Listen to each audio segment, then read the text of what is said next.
Terrorism of Future. We are extremely delighted to have with us Mr. R.N. Ravi, Chairman, Joint Intelligence Committee, Government of India, to chair this session. I request my colleague Shreya to kindly accompany Chair to the stage.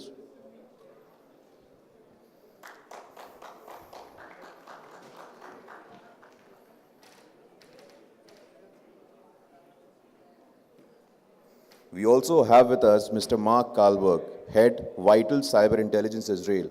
I request my colleague Nawang to kindly accompany him to the stage.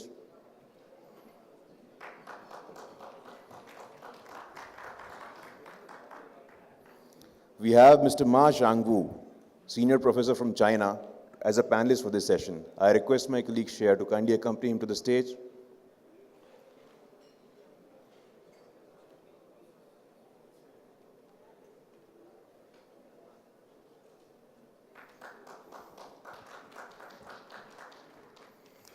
We have with us Ms. Jacinta Carroll, Director, National Security Policy, National Security College, Australia National University. I request my colleague Nawang to kindly accompany her to the stage.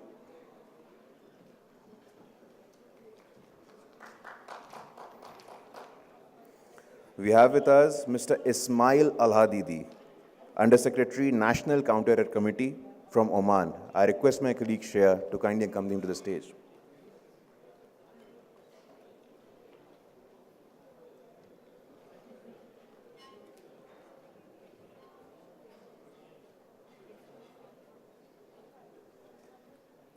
There is a brief announcement for our speaker from China, Mr. Ma Zhangwu. All of you are provided with a transition machine, which will be translated simultaneously from Mandarin to English.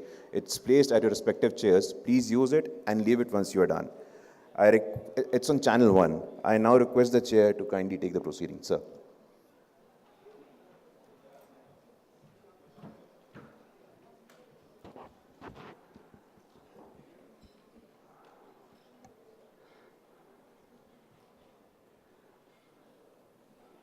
Distinguished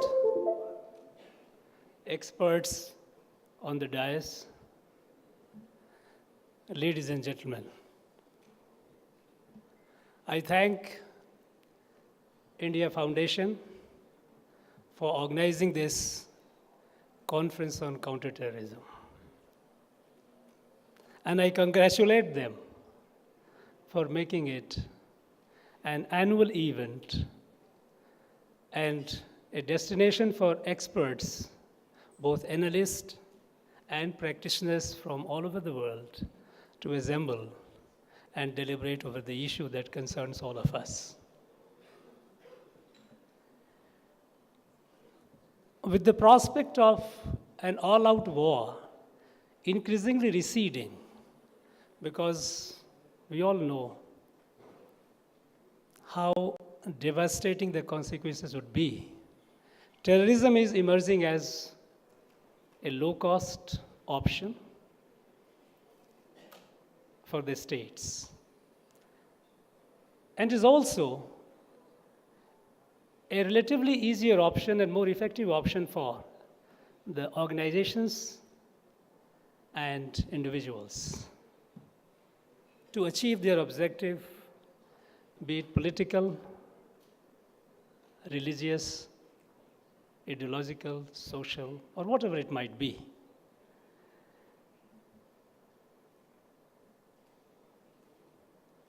You know, terrorism is an indiscriminate use of force, violence, against non-combatant targets to achieve certain objectives. India Foundation has been organizing this gathering every year for the experts to assemble and understand the contours of this particular phenomenon, to get better insight into it. Because terrorism is, we all know, is not a new phenomenon, but what is new about is the scale of it. And this scale has been possible because of technology. So its manifestation is linked with the technological innovations. This conference has debated and discussed various aspects of it. And this session is dedicated to understanding the future of it,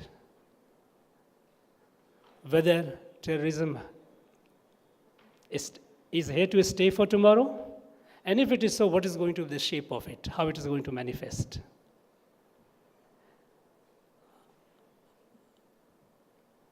Looking into the future on terrorism is not something like gazing into the crystal ball or reading the tea leaves, because the beautiful minds have gone into understanding this phenomenon, be it a spiritual mind, be it intellectual mind. Every society, irrespective of the stage of civilizations that they are, has one thing in common. They believe that human is a mix of good and bad.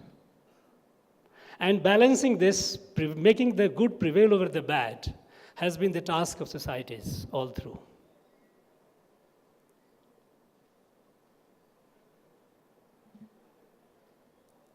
They have their tales, they have their folklores, and intellectual minds, those who have gone into the human psychology. Perhaps one of the greatest among them is Sigmund Freud, who looked into it and tried to look into the metaphysics of the violence.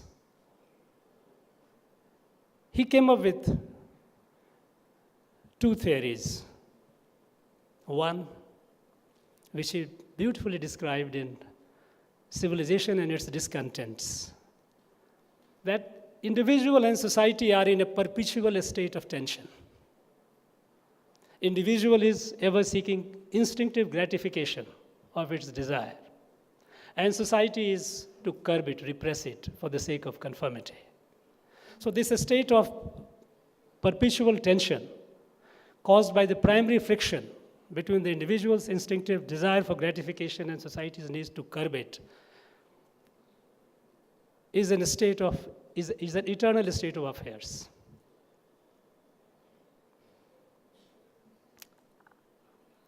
Similarly, when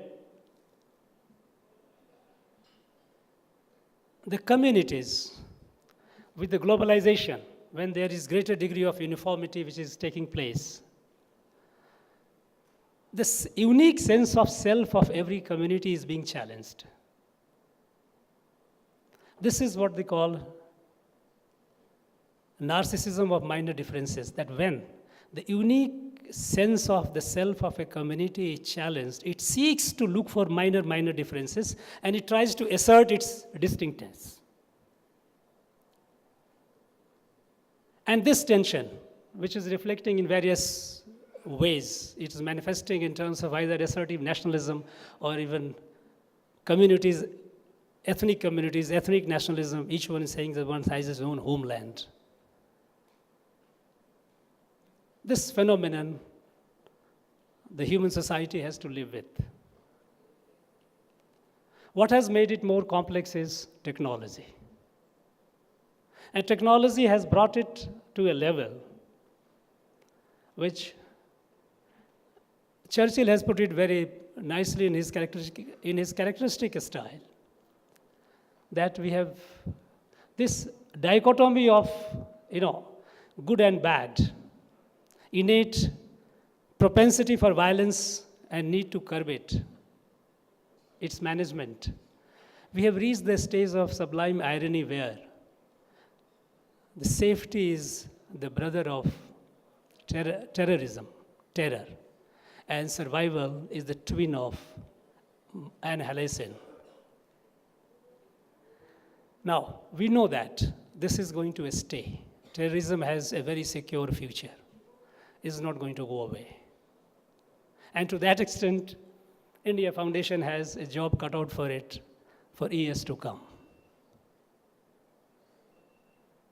What makes it more difficult or more sinister is when the states start using this option to achieve their objective. So far, it is limited to the individual and the community is understandable. But the state, being a political entity, when it starts using terror as an instrument of its policy, it makes it far more complex, and far more devastating because they have enormous resources at their disposal.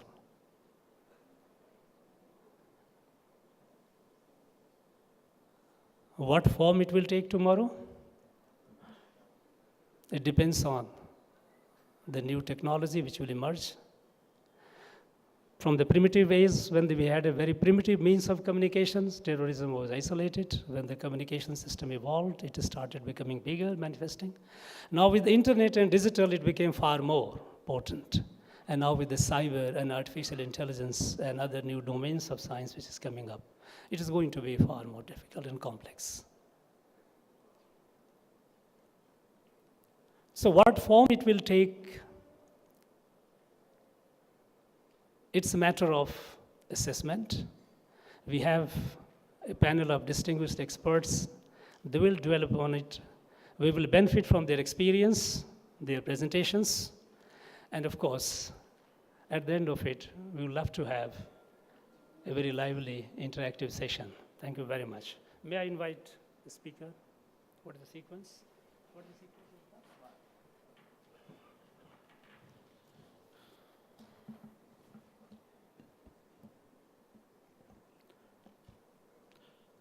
First of all, I would like to thank Indian Foundation, the organization of this conference, for the invitation for Oman to participate in this conference. And this is the second year that Oman participated in this conference.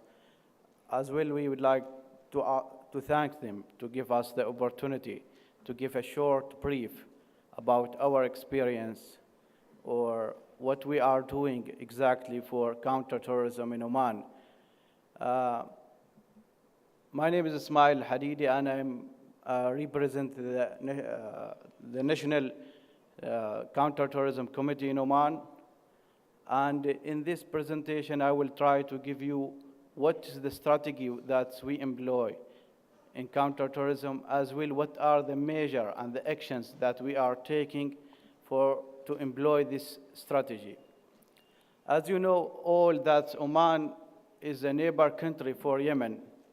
And in Yemen, there are two main terrorist organizations active with hundreds of elements. First, AQAB, or Al-Qaeda in the Arabian Peninsula, as well the appearance of IS in 2014.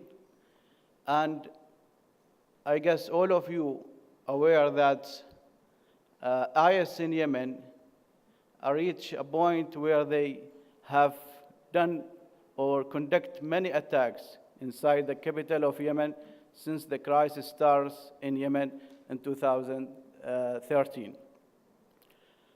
Also, Oman is not far away from the region that has the conflict in Syria and Iraq, as we always have a concern about some of the fighters who might run away after the big pressures for ISIL in Syria and Iraq.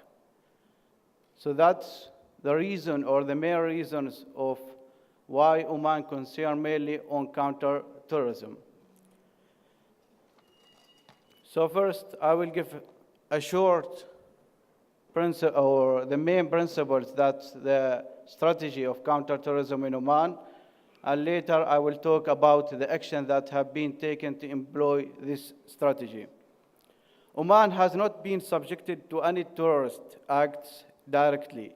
It has in common as a commitment to the United Nations resolution to support the international efforts to combat, eliminate terrorism by taking appropriate action through formulated a specialized strategy in counterterrorism. The National Counterterrorism Committee is entrusted with supervising the implementation of this strategy, and this strategy mainly It affirms the renouncing of terrorism and extremism and encourages the values of moderation, tolerance through the following.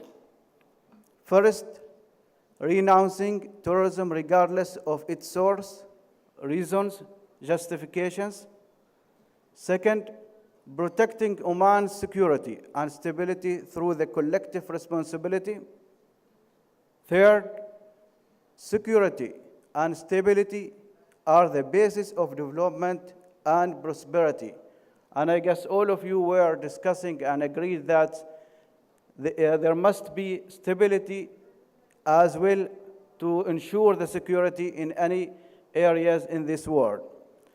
Protecting society from extremism ideas or extreme or ridiculous ideas. Promoting justice, equal opportunity, dignified living for citizens and residents, as well as strengthening values of tolerance, moderation in the society, spreading the message of tolerance, moderation, and as well the human values of the Omani society to into the international circle. Also, consolidating human values and principles of peaceful among those residents in Oman, regardless of their religious or ethnic or affiliations. Responding laws, regulations, human rights, and the principles of the international law. Orientating the dealing with the causes of the lead of extremism by adopting of the counseling procedures, as well as intensifying the role of media and public awareness in fighting terrorism-associated extremism. Those are the mainly principles of the strategy in counterterrorism. And actually, to employ this strategy, we have care about three main or around four to five aspects. The first aspect is the security aspect. The second one is the media aspect. The third one is the educational aspect as well the economic aspect. In the security aspect, we are following the activities of religious preaching groups and its activities individuals to avoid being exploited by any extremist groups. Holding friendly interview with people who are detected to be early stage of radicalization, to advise them and help them to correct their misconceptions. Adopting the principles of bringing the convicts into the confrontations with their parents, with their guardians, with their relatives who have the ability to influence them. Also, we contact those who are involved in the extremist activities via avoiding defaming them and seeking with the assistance from the government, also from the private institutions to find job for them. We get job for them after they completing the legal criminal proceeding, as well as keeping in contact with them, trying to find if they are still having the same thought or the same ideology in their minds. In the media aspect, we also focus on the prevalent media policy to minimize or immunize the society against the causes of extremist and radicalizations which lead to terrorists.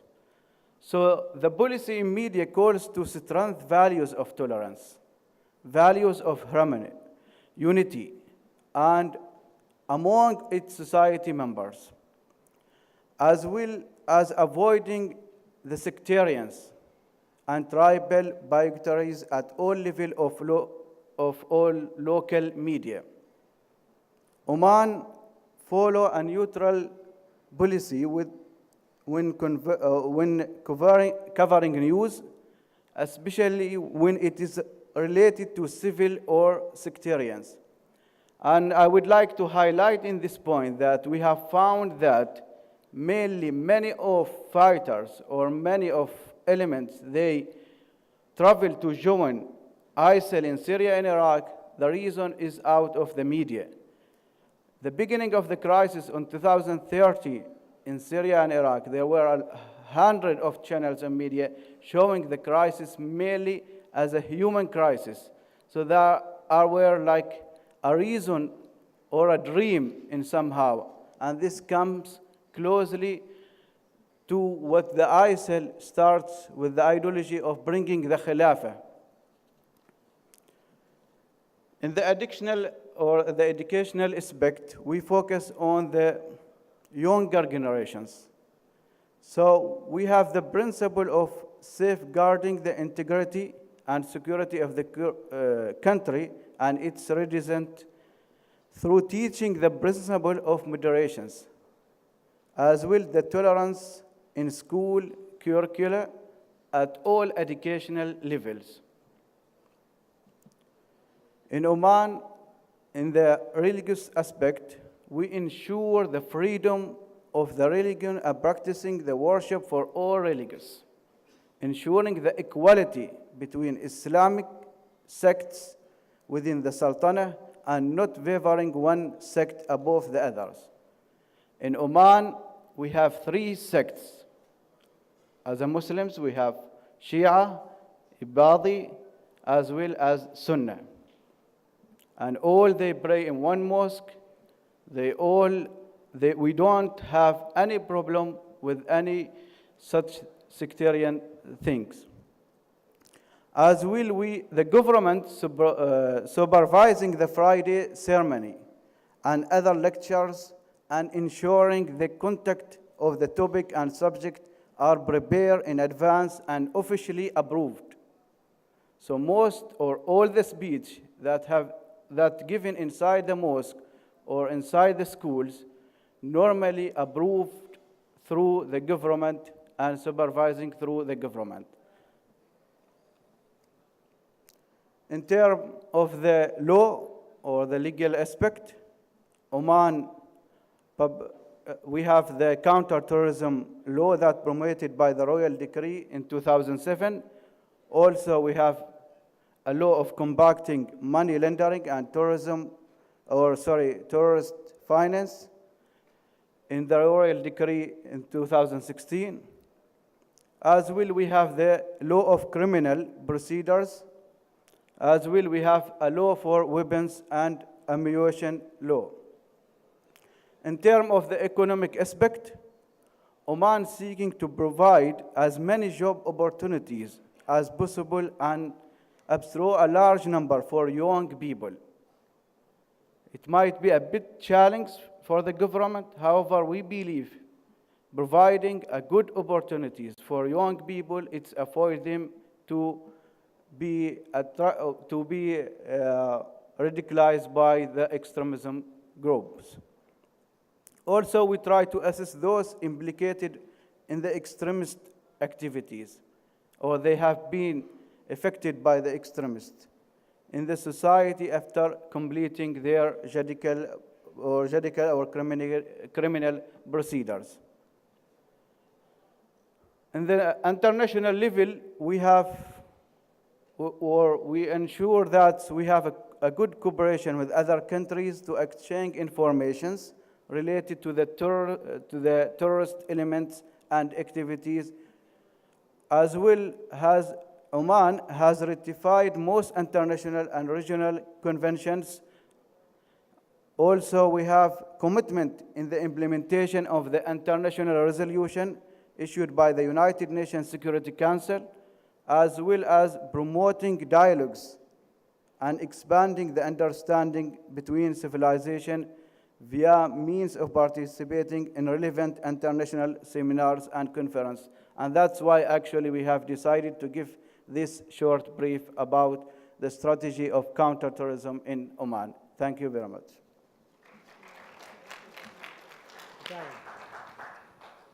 Thank you very much for the beautiful presentation and sticking to time also. Can we have it?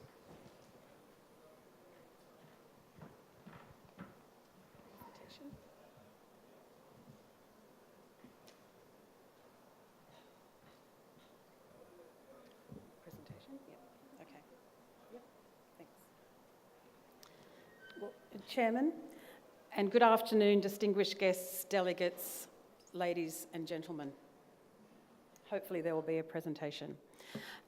Thank you very much to the India Foundation, the Bureau of Police Research and Development, and of course the Government of Haryana for inviting me to be part of this year's Counterterrorism Conference and to talk on terrorism and the future. I'm also particularly honoured because I understand it's the first time we've had an Australian representative at this very prestigious event. This is a complex topic. The apparently inexorable rise of terrorism, particularly over the last decade and a half since 9/11, and its almost global manifestation suggests that the prognosis is not good. We are hearing that terrorism will apparently continue its evil spread of violence and mayhem, with tactics freely shared and available via the revolution in global communications, with encryption technologies and even simple social media able to provide anonymity and all kinds of violence gaining acceptability under the guise of ideology. Today, I would like to share with you some observations about the future of terrorism and terrorism of the future to create some debate about these assumptions. And in a room of expert academics, policymakers and operators in the field, I would also like to offer a nod to the sometimes overlooked players in this field, the counter-terrorism experts, and offer some insights into the future of dealing with the issue of terrorism. And to this end, I commend the organisers of this conference for maintaining the focus on countering terrorism, not just on the terrorists. As we have heard, they already get enough free publicity. Two areas in terrorism, the future, that I would like to share with you are tactics and the technical. What we have seen develop from the fields of Iraq and Syria is a transition from smaller guerrilla-style jungle warfare and opportunistic attacks into things that look much more like military-style planning. Not as professional as high-grade military-style planning, but certainly we are seeing this.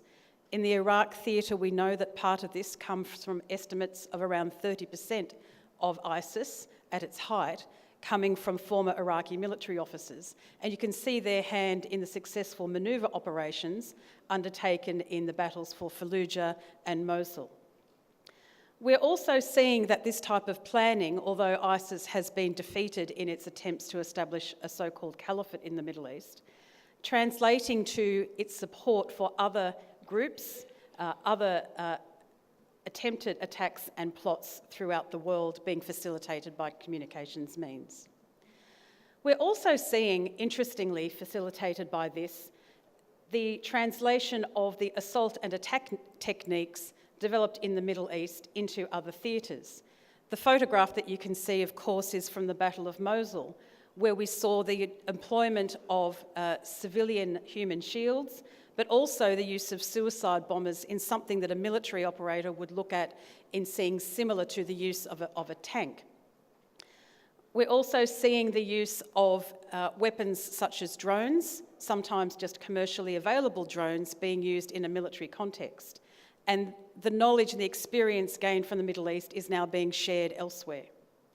Improvised explosive devices and vehicle-borne improvised explosive devices are things that we're very familiar with in seeing over more than a decade in the Middle East. But these are now tactics that are being spread into other parts of the world, sometimes with devastating effect. An interesting development in the field of terrorism, again coming from the Middle East, is the focus on urban assault. ISIS, for reasons that relate very much to the geography of Iraq and Syria, focused on taking over major population centres and using the vast facilities and resources that they could get from that. And we're seeing that this is playing out elsewhere as well. Also, a focus on attacking members of the public and the civilian society because other targets are hardened. The technical advice, and we'll hear some more from my colleague Mark in particular, I'm sure, about the change in terrorism, and this will develop into the future, of terrorism being particularly adept at taking advantage of global developments that have been established to make our world better. The great advances in communication. Unfortunately, like everybody else, this means I can keep in touch with my workplace even while I'm in India. Easy transactions for global finance, and the ease with which we can all travel around the world now, developed for our own benefit and the benefit of all our countries and markets, are things that terrorists and other criminals, like everyone else, are taking advantage of. An interesting development that is of great concern for all of us is the use of dual-use weapons, drones in particular, as I've mentioned, and other unmanned aerial systems, but also particularly through access to the vast resources that ISIS was able to assemble, estimated at the end of 2015 at around $5 billion US dollars. I know that in Australia that would make you a very effective company on the Australian stock market, and many of those assets still remain. They have made it easy for these groups to access black market arms dealers, and also by holding territory in Iraq and Syria, gaining access to weaponry and equipment that had previously belonged to the government. The knowledge of how to use these weapons, which I'll talk about a little bit more, is of great concern for us and really brings terrorism up to another level. An example of this that I'll bring from my region, Southeast Asia, is the attack by ISIS-supported groups in Marawi, southern Mindanao, southern Philippines, back in May last year. This was exactly what all analysts had been concerned about that would happen after the defeat of the so-called caliphate. There was nothing much that you could do to stop ISIS or any other groups like Al-Qaeda and others trying to keep their ideology and their movements alive. But nonetheless, this was a surprise. Analysts question why it was a surprise because they and journalists were very busy explaining that ISIS had actually declared a wilayat, a so-called wilayat, province in East Asia that was centred in the Philippines, and they'd also named a so-called emir of that group. What's interesting, however, is the area that was attacked was one that has been a source of conflict and various extremist movement uprisings and activity for more than 3 decades. My colleagues in the Philippines Armed Forces and Police have spent their careers, and their predecessors have spent their careers, fighting known local groups. So at the beginning it looked like that this was something that was very local, and indeed if we look at the people who were involved, they are local groups. But the impact of this global movement meant that estimates of between 9 to 12 disparate groups, some of them Islamist extremist, others Maoist, others just nationalist groups, were able to unite under a cause that gave them notoriety. ISIS wanted to keep their brand going, and ISIS also provided significant support, planning and finances. So as mentioned, a significant attack in taking over a city of 200,000 people, freeing the prisons in order to have prisoners become part of the ISIS movement, paying prisoners and other members of the public a small amount, mostly around $50 US for their allegiance and to fight for them. And we do know also actually sending people with plans and literally bags of money into the Philippines from the Middle East and from Turkey. Also significantly providing other planning and technical support and significant funds. Hundreds of thousands of dollars were found in various buildings in Marawi when this was liberated, and also hundreds of thousands of American dollars found in the local Western Union. From my country, some interesting developments that have been a real change in the terrorism environment in Australia in the past 18 months. I've listed a number of operations. You might be familiar with the December 2016 plot to undertake what would have been, if it was successful, the most serious mass casualty terrorist attack in Australia, followed in July 2017 by what is now the most serious plot, one that was intended to detonate a weapon on an aircraft out of Sydney. Of all of these, though, the details of those particular effective counterterrorism disruptions aren't important as much as the difference in what we are seeing. For the first time in the Australian recent experience, we saw very sophisticated and developed mass casualty plots using explosives, firearms and bladed weapons. I would note that Australia's firearm regulations mean that consistently terrorists are unable to access firearms to undertake these plots. The Operation Marksburg there was a case of an electrician who was providing via the internet his assistance to ISIS in the Middle East to figure out how to target missiles that they had taken from Iraqi stores. Operation Rosenberg was uncovering a illegal firearms import by people who were related to well-known extremists in Australia. And there was concern that they would eventually be passing these to those people.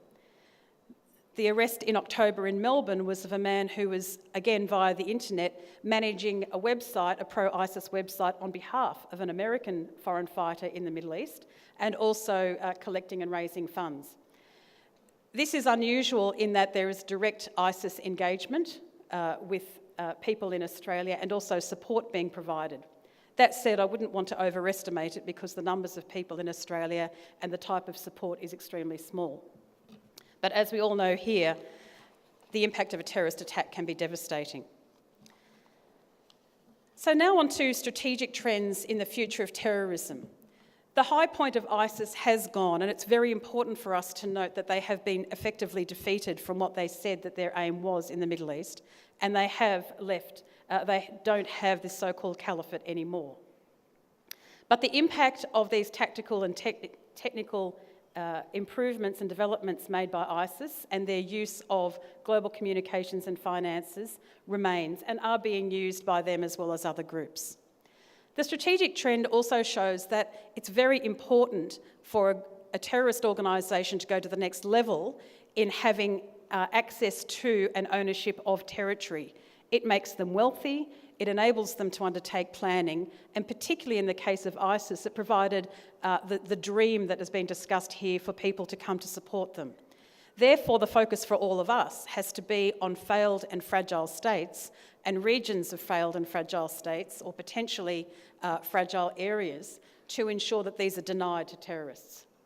Also, what we see is that terrorist organisations now absolutely need organised crime in order to access finances, weapons, and other sources. They need it to fund themselves. They also rely upon corruption in the countries and states that they are working in, and corruption in the businesses that they work for. And of course, as good terrorists, they always need a cause. What we've seen from ISIS and others is it doesn't really matter what it is, as long as they can get some advantage out of it. We've also seen, again, as always with terrorism, the importance of propaganda and information operations. These have been greatly facilitated and enabled by the advances in social media and telecommunications. But it also means that there is a vulnerability, and we're seeing with their demise that there is, with ISIS on the down, the supporters and the ideological alignment with them is breaking up. And as noted in the Australian example, we're also seeing support going both ways. The picture that I've shown there is of a reasonably well-known Australian terrorist.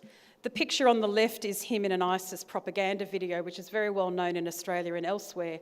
But what I would say is that we should be promoting the picture on the right, which is how he looked after he had been arrested by Turkish authorities.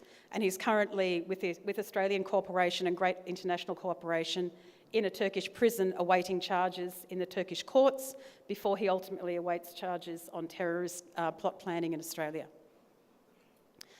An example, again, of the propaganda changing is a very interesting video that came out in November 2016 at the time of the Mosul offensive. We suddenly saw that ISIS stopped producing their famously slick and beautifully put together videos because the high-value target regime had effectively removed many of their key propagandists, but also they were losing. What we saw at this time, and there's some footage from some of the video from an Australian outlet, was changing back to a narrative that really looks like much more like a traditional terrorist group. Grainy footage showing fighters in a combat environment rather in the dreamed Holy Land. But this was of concern to Australia because intermingled with the video were some pictures of some iconic images in Melbourne, a major city in Australia. And there was nothing explicit about Australia, just talking about people to do what they can, rise up and do things, and also reinventing their image away from the loss of the caliphate.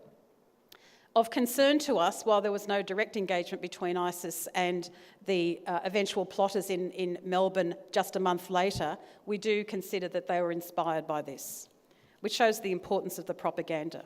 But remember also that terrorists will always change the story to support themselves, because, as was noted very effectively by speakers yesterday, they're not democratic institutions, they're not free institutions, so they don't have to talk about the truth.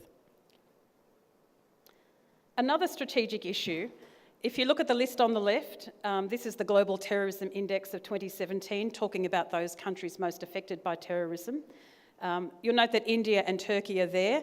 That's for a range of reasons, and the type of terrorism and militancy that affects those countries is different, so I'd put them to one side.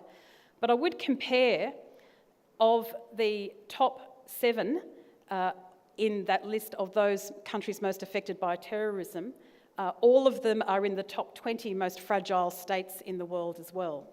What we see from that is that there's an absolute and direct link between terrorism and state fragility. This is probably one of our most strategic issues. The causes of terrorism and also the factors involved in being a fragile state, you can see there, and they tend to cross over and align. This is the foundations that are necessary in any environment for terrorism to thrive.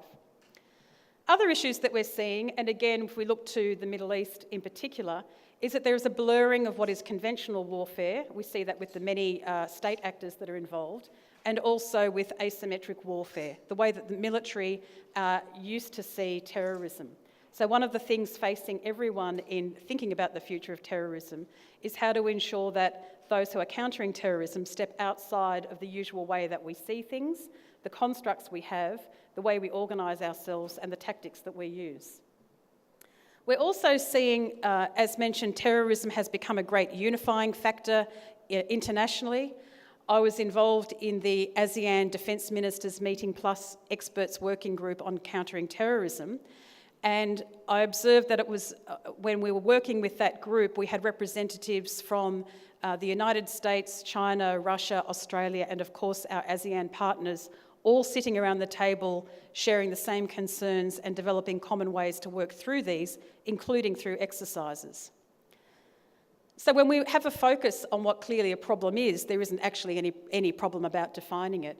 But we're also seeing that some states tend to work outside the commonly used definitions and understandings to justify other things that they are doing and call them terrorism. This, of course, as mentioned in the previous panel, is one of the reasons why the United Nations and the UN Security Council has never agreed to define terrorism, although the UN Security Council and General Assembly have endorsed many, many resolutions condemning terrorism where we can see clear definitions. We're also using, of course, that it's not only terrorists that are learning from terrorist tactics, but other states are using this as well in order to deny activities and use asymmetric approaches to otherwise conventional warfare. For an example of that and how to deal with it, I'll go back to Marawi and some of the issues that we have from a strategic level. One of the great things about the response to Marawi is that this was locally led with significant international support, and that support was also local. It was our region of Southeast Asia that united in working with the Philippines to talk about what they might want and wait until they had worked out what was necessary in their environment. Intelligence, surveillance and reconnaissance is one of the key factors where they needed assistance. Also controlling the maritime approaches to Philippines where we knew that terrorists were bringing in people and money and weapons. Australia and others have been involved in advise and assist activities to support the armed forces of the Philippines, along with many other colleagues, Indonesians, Malaysians and others. Australia in particular is involved in providing urban warfare training, building upon the significant experience that our army has in doing the same for the Iraqi armed forces, including the Counterterrorism Division, which has had such great success in Iraq. So this is great, and this is what we're used to seeing in responding to a concerning terrorist environment. But there is a danger of seeing this as a military solution alone. From a Philippines environment, there is a local danger of just seeing this as a continuation of 3 decades of conflict. from a global situation, there is a danger of not understanding the very local elements of what has been going on in Marawi and seeing it just as another extension of global terrorism and counterterrorism. The challenge in Marawi is keeping that focus on a longer-term solution to the local issues, and of particular concern are the continuing hundreds of thousands of Filipinos who have been displaced from their city. The focus and the challenge for the Philippines government there is to try and address their needs and get them back to normalcy as soon as possible. I conducted some research review a year ago of what was happening in terms of the global counterterrorism response, and there's essentially a tale in three parts, although when we get to the third part, you'll see there's quite some variety. What's interesting is that we see in the Middle East and North Africa, the epicenter of Islamist terrorism, that there is a lot happening, but most of it is involved, of course, in conflict. There are many, many players, as has been commented here, but there's also very profound and ongoing histories of political instability, profound social divisions in those countries that are most affected by terrorism, and also very significant criminality, corruption, and lack of governance. The problems, unfortunately, go beyond the remit of counterterrorism and will endure beyond the current battles and the current military focus on terrorism. In Western countries, we had the opposite. There was a very high-profile attention given to terrorism, shock of attacks and plots, but actually very, very few instances of successful terrorist violence. Partly this is because there are very strong political, legal and social institutions that have enabled some very complex responses addressing these range of issues that do give rise to terrorism. The threat is very high, but so is the level of counterterrorism activity. In between, there are a range of others. Some have histories of homegrown terrorism, and as with the example of the Philippines and others, are facing renewed threats. Our closest neighbour, Indonesia, is one of these. They'd successfully beaten terrorism, are developing a very vibrant economy and society, but their successful work at home is being affected by what is happening in the global environment. Others have long-standing and complex disputes, or they might just be affected by having proximity to conflict. Others, of course, we are seeing some others where there are regional and global actors who are using the conflict to their own advantage, much like the proxy wars we saw during the Cold War. So the future of counterterrorism, it's important to note that while we've talked a lot about military and police responses, the tension is always between individual rights and protecting the majority, and the balance must be maintained. But importantly, we know how ISIS operates, we know how Al-Qaeda operates, and we know that the tactics and techniques that they are sharing. We can translate and share our experience and knowledge. Those countries that have been involved in the Middle East can share their experiences from their militaries back to their police and can share with other countries that haven't been involved.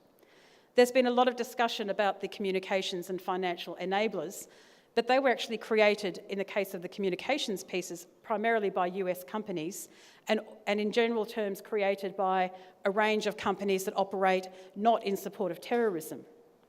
So there are a range of things that can be done, and we've already seen the Global Internet Forum to Counterterrorism last year successfully uniting from a private sector environment to close down much of the use of social media and hosting of terrorist extremist propaganda.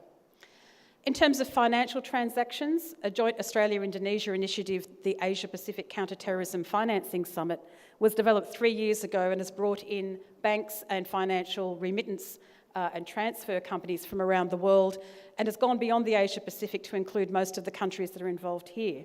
We actually can stop the money trail, and we will. Yes.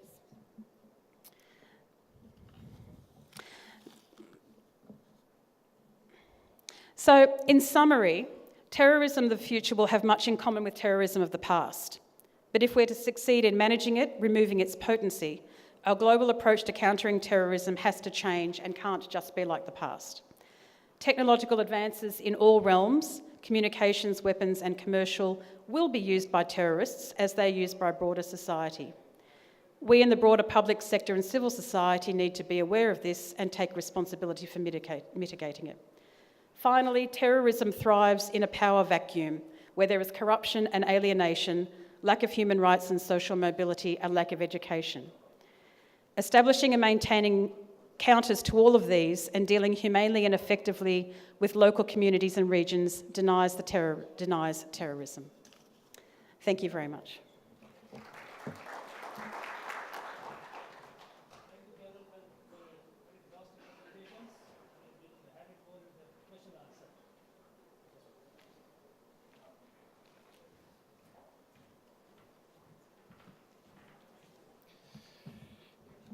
Good afternoon. Almost lunchtime, so I'll try and keep you awake just before lunch. And I'd like to thank the India Foundation, the BPR&D, Ministry of Home, Government of India, Government of Haryana, Prabha, thank you for inviting me. It's very hot on the stage here with all these lights, but I guess the session before was a little bit warmer. And just some advice, maybe people should hug and make up rather than expand this massive problem we're facing throughout the world. It would be a solution. I should add it to my speech here. The war on terror is something we all know about. Or is it a war of terror? Everybody in the past 2 days has spoken about this, academics, generals, ministers, politicians. One prediction that I've picked up from this conference is that it's not going to end anytime soon, unfortunately.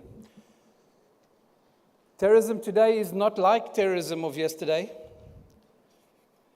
And I think the threat is something that's going to really interfere with global stability, even this year in 2018.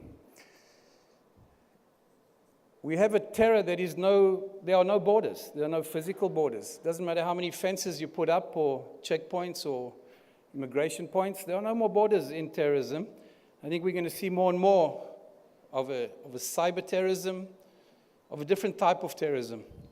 Closing down internets may be a solution, but it's going to cut normal people off from their lives. Why are we here today? Why are we holding this think tank, this conference? Apart from tit for tat between countries, we did, we didn't.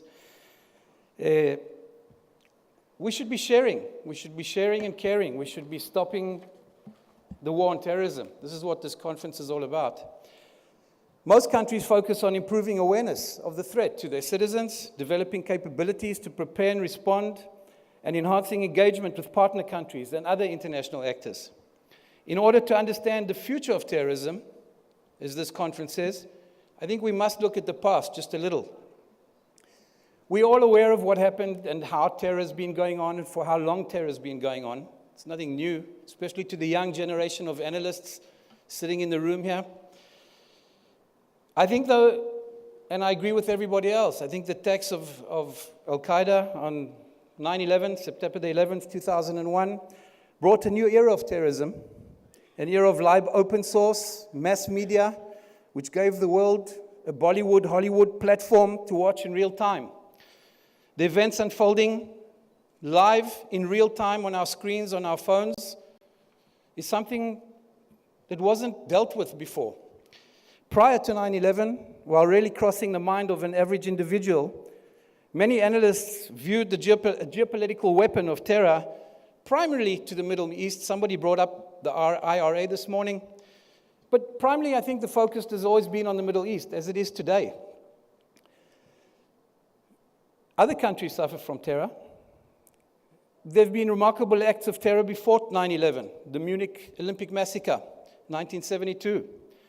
That targeted Israelis, really, not the Olympics and not the world, but it affected everybody. The Lockberry bombing of the Pan Am Flight 103. But again, that was Middle East and Gaddafi. 9/11 was different. I think everybody here will agree with that. The attack brought into focus a sensitive subject that had otherwise been relegated to the margins only of the Western psyche. With the response that unfortunately today we are all familiar with. More terror attacks followed 9/11. The Madrid train bombings, maybe some of you have forgotten. London in 2005, Bali 2002, Turkey 2003, Morocco, Iran, Afghanistan, Iraq, Syria. In Israel, I'll get to Israel as well since I come from there. It wasn't mentioned on the list before. I didn't see terror attacks, but Israel, since 2000, almost 1,500 people have been killed in senseless terror. In fact, 16 years ago, almost to the day, on the 27th of March, 2002, I witnessed a suicide bomber walk into a room like this. a room with people sitting down for the Passover festival, something that celebrates the escape of Jews from slavery in Egypt, and blew himself up senselessly in a civilian environment.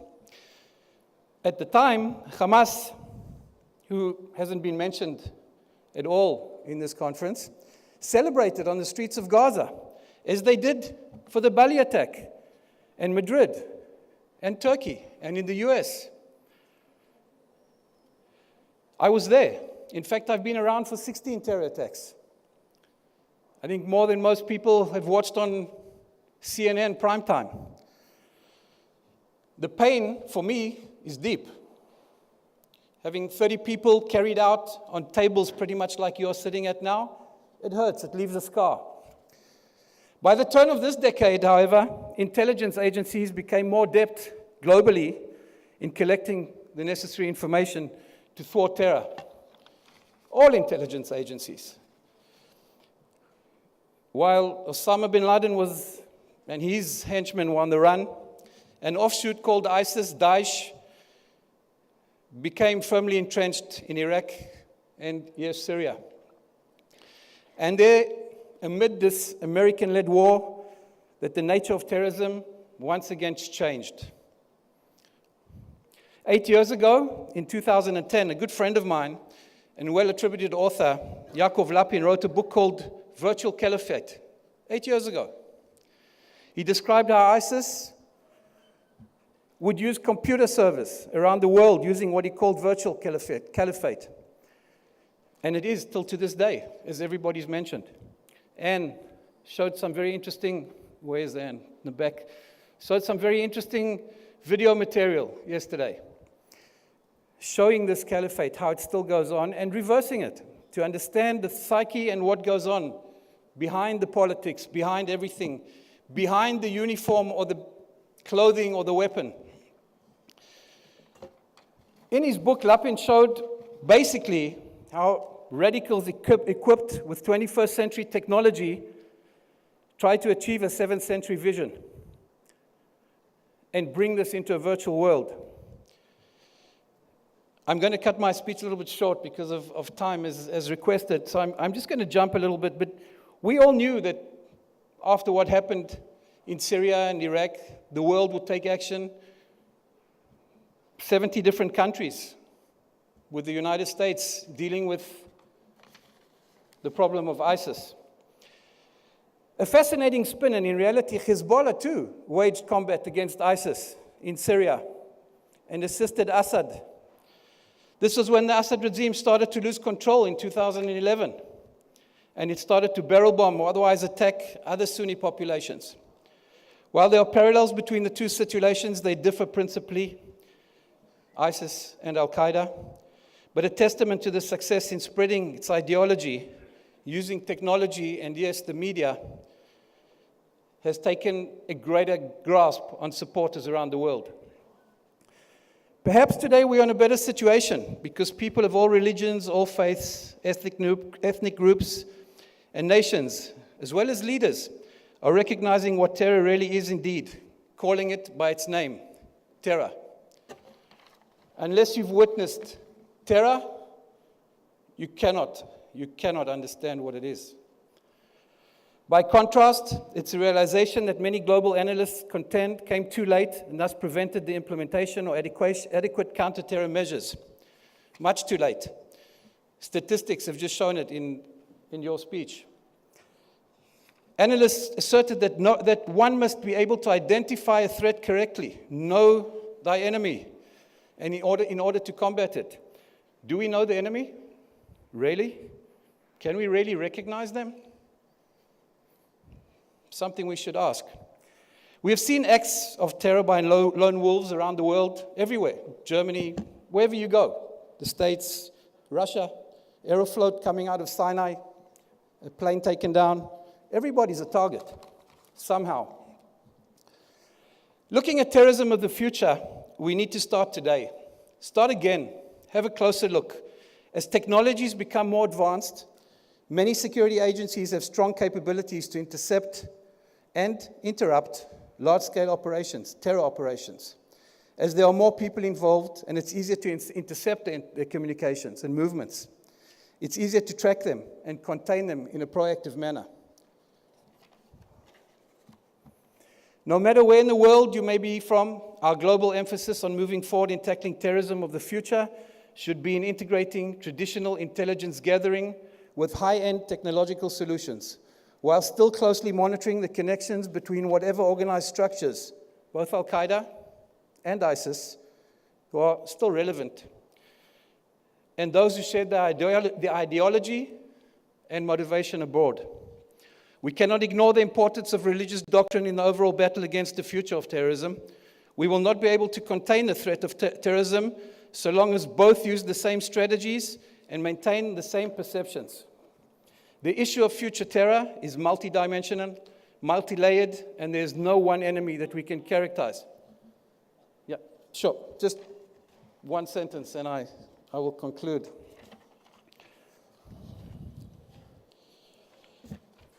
Using technology and other resources, the Times of Israel reported that according to figures released in December 2017, the Israeli Domestic Security Agency foiled no fewer than 400 significant planned terrorist attacks just in 2017.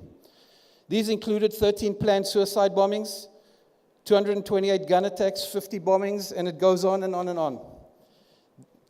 Many of these attacks were planned by local terrorists. One can only imagine what daily life in Israel would look like if they had succeeded. I must conclude in a somewhat pessimistic manner by stating that even if the world was to come together and invest heavily with all the possible resources available, we would not be able to prevent all of the terror attacks. But optimistically, I say that by using the correct assets, methods, strategies, tools, technologies, and unison, working together, we can prevent, if not all, most of the terror attacks. The future of terrorism really depends on the techniques we use in identifying the terrorists, their sponsors, and the mindset, early enough to make them identifiable. Retaliation against certain types of stealth terror, such as cyber terror, will be, if not impossible, very difficult to prevent. If we can just play that quick video, and thank you very much. Thank you. Thank you. Thank you.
Let's do it. Ladies and gentlemen, Sir, good just a moment. afternoon.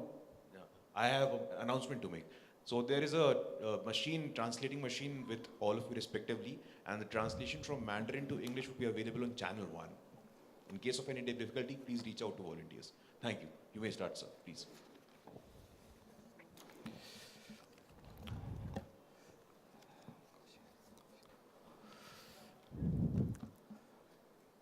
非常荣幸，非常高兴来到这里啊！我来自北京啊，我叫马向武啊。18年前第一次来到印度，后来不止一次来到印度，每一次都发现巨大的进步啊，巨大的变化，所以我认为印度人民有理由，有很多充分的理由。 感到自豪，感到骄傲啊！印度人民是伟大的人民，印度是一个伟大的国家。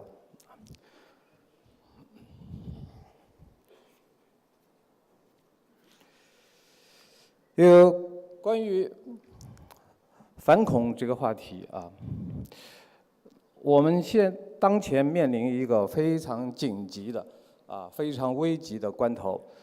一个很重要的转折点啊，那么恐怖主义的影响已经非常令人震撼啊，因为这几年来每一年都发生了非常大的事件啊，恐怖袭击的事件，在一些中心城市，在一些重要的国家啊都发生了，而且每年的伤亡、每年的政治影响。 都超过上亿年，所以危险是十分巨大的，而且困难也是十分巨大的，啊，我们现在面临一个重要的关头。那么，中国有什么办法？中国有什么武器去对付恐怖主义的当前的甚嚣尘上的这样一种态势？那么我在这里强调几个关键词。 啊，就是中国的特点啊，中国的法宝，中国的武器。这就是第一，啊，统一战线；第二，人民战争；第三，综合治理。啊，那么这些重要的概念，这些重要的术语，实际上都是中国自己的。 比如说，我们讲这些概念的来源，啊，那么这些概念的来源从哪里来？啊，首先说恐怖主义这个词，这个概念，实际上是法国大革命时期产生的，啊，恐怖主义这个词。那么中国共产党呢，很多人他不了解。 其实，中国共产党从它诞生的那一天起，1921年，也就是98年了，啊，98年了。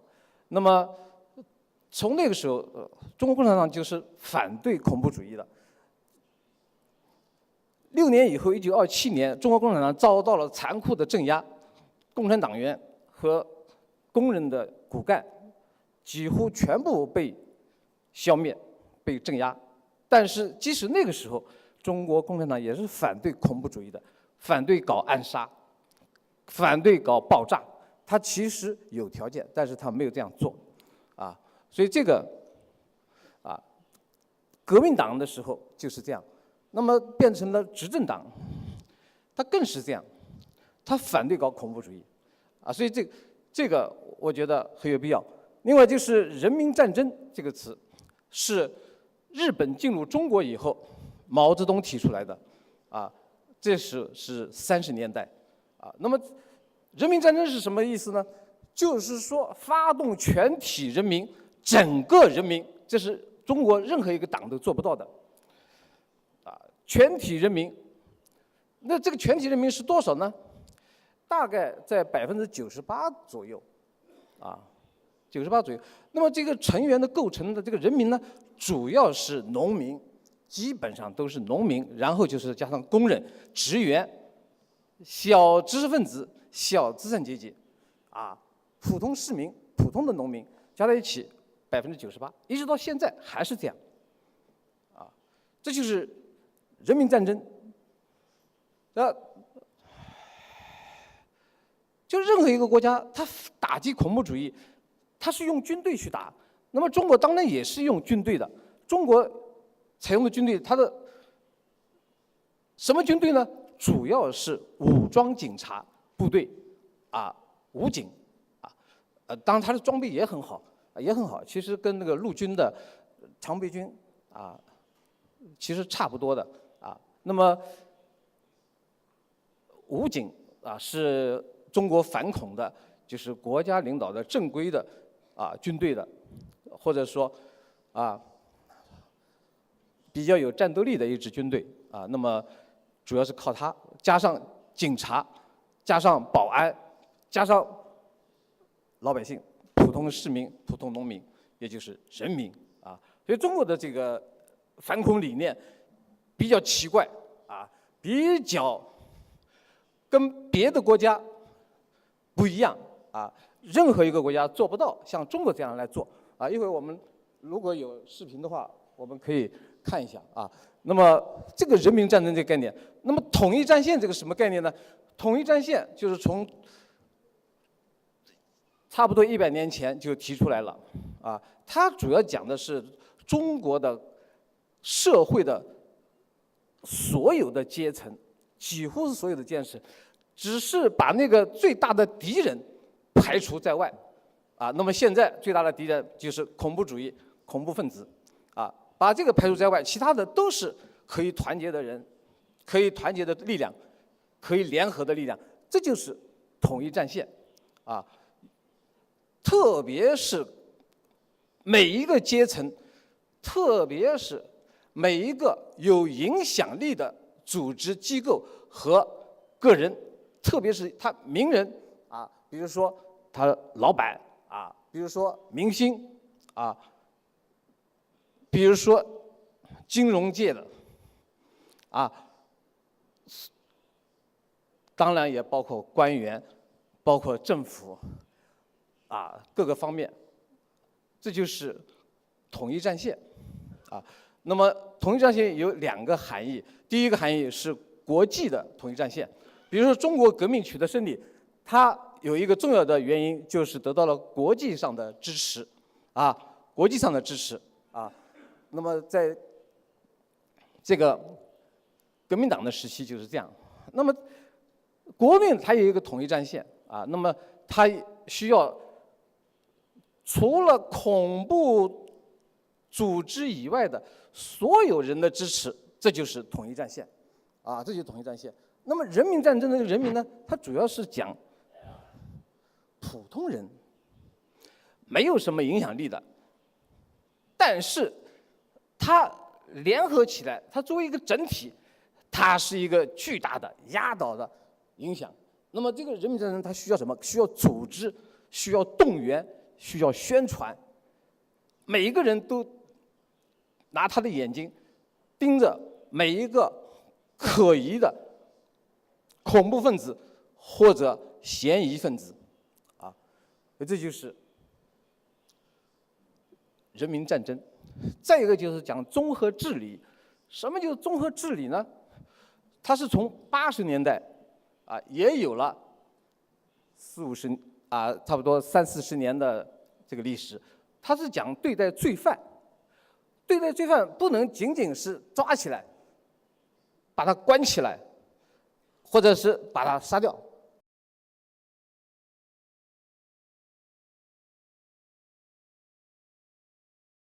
你打，现在已经不强大了，对吧？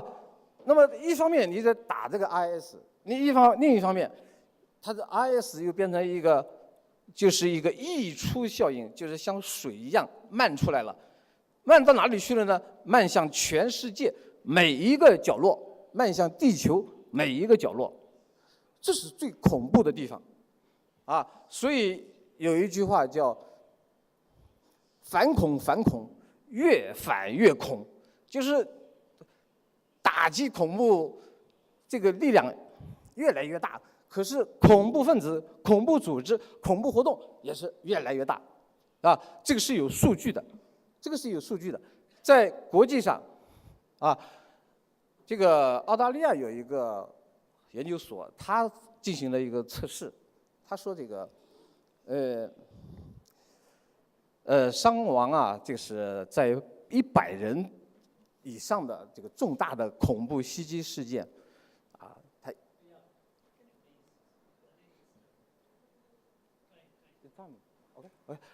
已经是越来越多啊，越来越多。那么这个怎么办啊？那么新疆也碰到这个问题，就是1年打掉的团伙，本来是1年是100个，啊，现在1年要打200个左右，团伙啊，就是很多在一起的恐怖分子啊，暴力袭击分子在新疆。但是在我个人看来，新疆还不是中国的主要问题。很多人认为新疆是中国的主要问题，错了。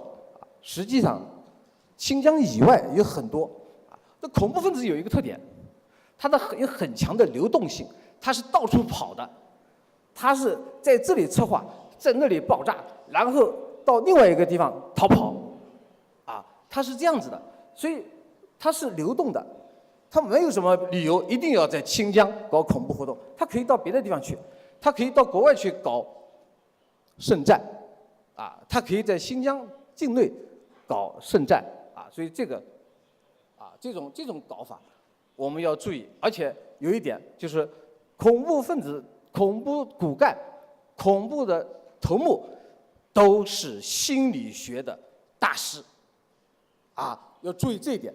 所以你必须在心理学上首先战胜他，对吧？而且你要在文化上也要进行反恐。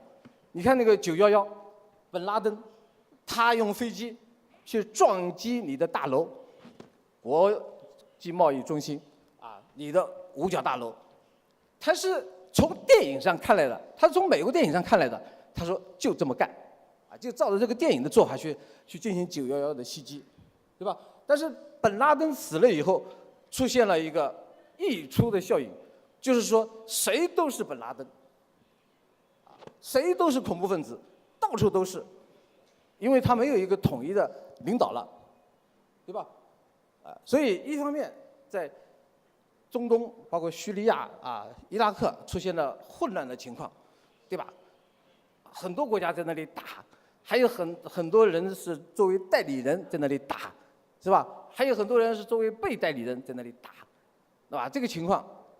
那么，你伊斯兰国，也就是 IS， 如果被消灭了，我认为是很难彻底消灭的，啊。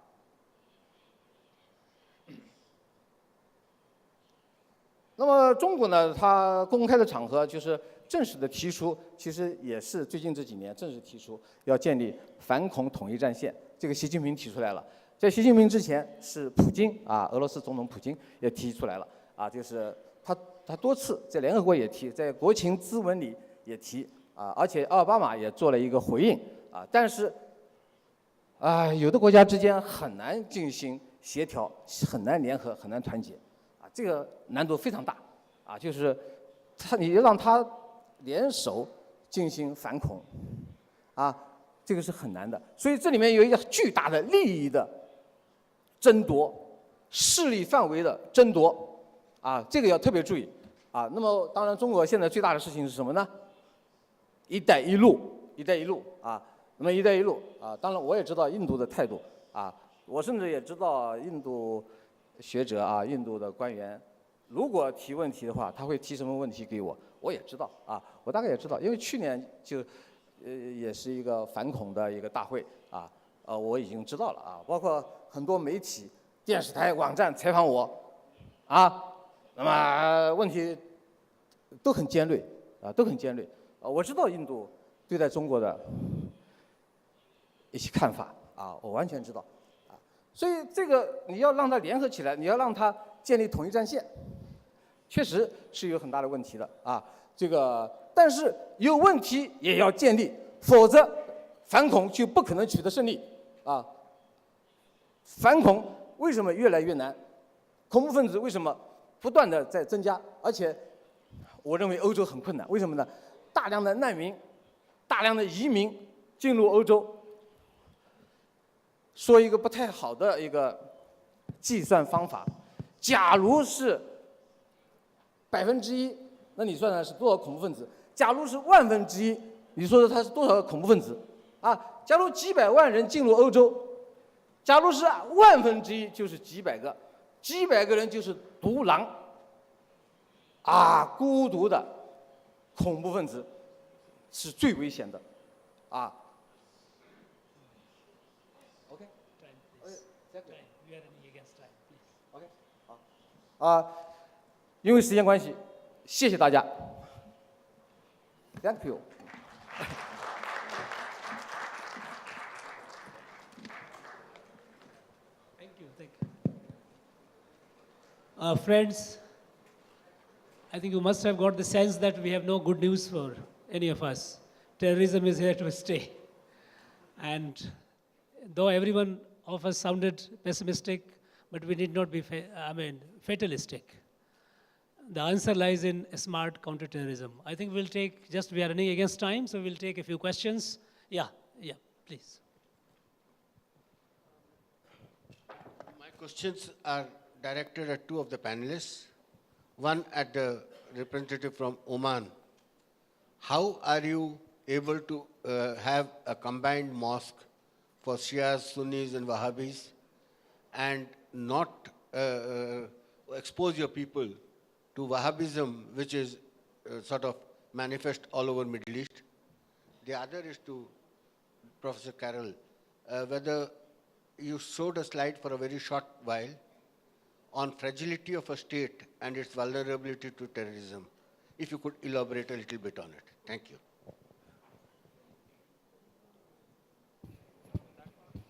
I think let's be brief.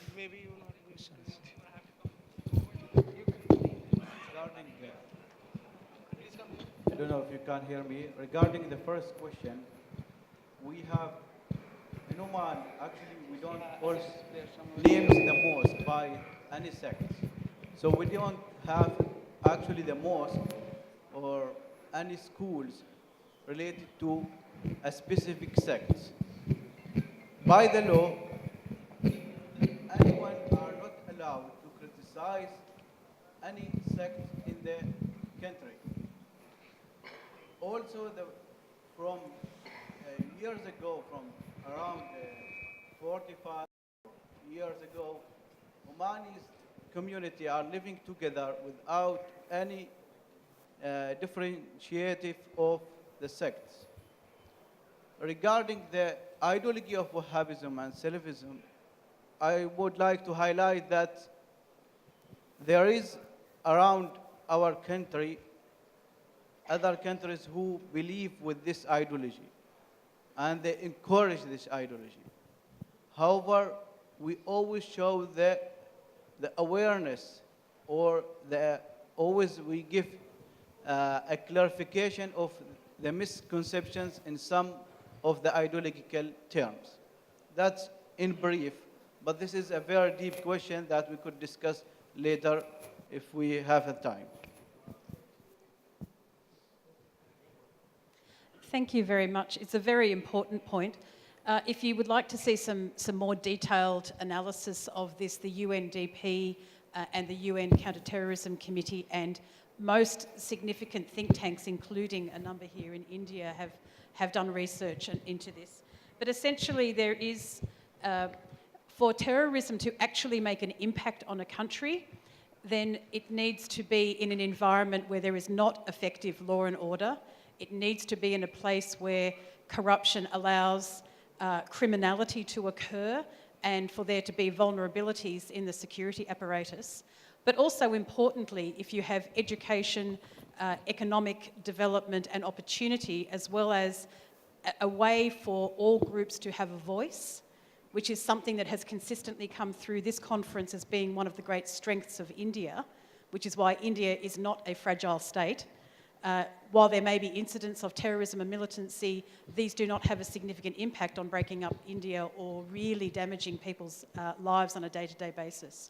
So effectively, we've heard for 2 days about the need for these politically motivated violent groups of any sort to have a cause to link it to, and the best way to have a cause is for that cause to be based in fact.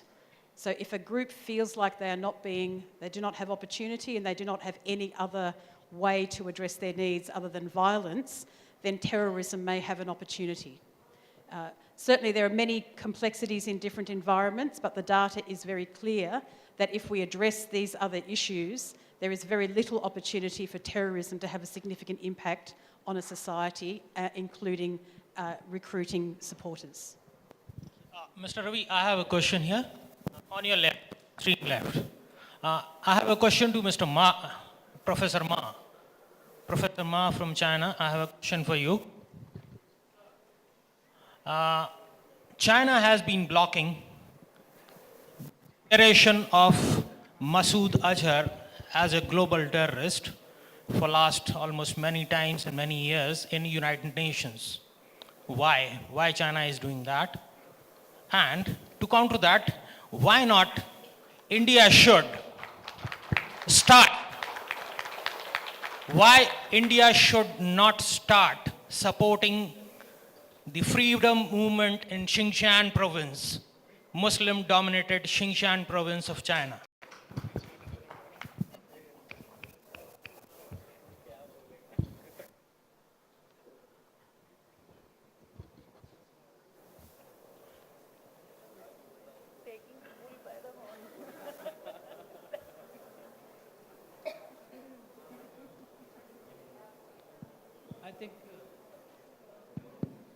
I think we can move on to the next question.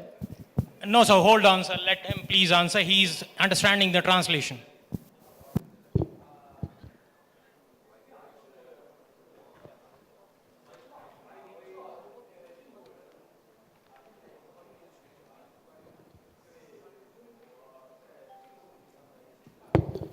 Please give him a mic, sir. Please give Professor Ma a mic, sir.